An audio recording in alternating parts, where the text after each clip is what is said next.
CCS के बाद अब सीसीपीए की बैठक भी खत्म हो गई है। जो जानकारी मिल रही है, बैठक खत्म हो गई है। देखिए 20 मिनट तक सीसीएस की बैठक हुई है, उसके बाद सीसीपीए की बैठक हुई है। अब अगली जो बैठक है उसका दौर शुरू होने वाला है, क्योंकि 4 बैठकें लाइंड अप थी और ये सब इंटरकनेक्टेड है। आप ये भी समझिए कि ये सब इंटरकनेक्टेड है, क्योंकि जो भी फैसले लिए जाएंगे वो वन बाय वन एक दूसरे को इन्फॉर्म करके आगे बढ़ेंगे, क्योंकि सीसीईए की अब बैठक होने वाली है। जो आर्थिक मामलों की बैठक है वो अब होने वाली है।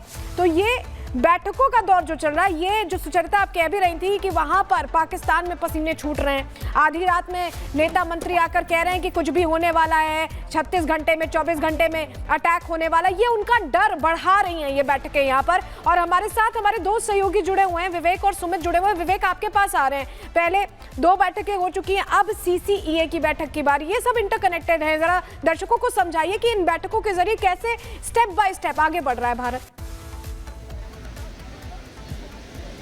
बिल्कुल, ये रणनीतिक मोर्चे पर अभी बैठक चल रही है। पहली बैठक जो हुई सीसीएस की, उसके बाद सीसीपीए की और बैठक चल रही है, और इसके बाद सीसीएस की बैठक चलने वाली है, और इसके बाद जो इस हमले के बाद पहली कैबिनेट की बैठक होगी।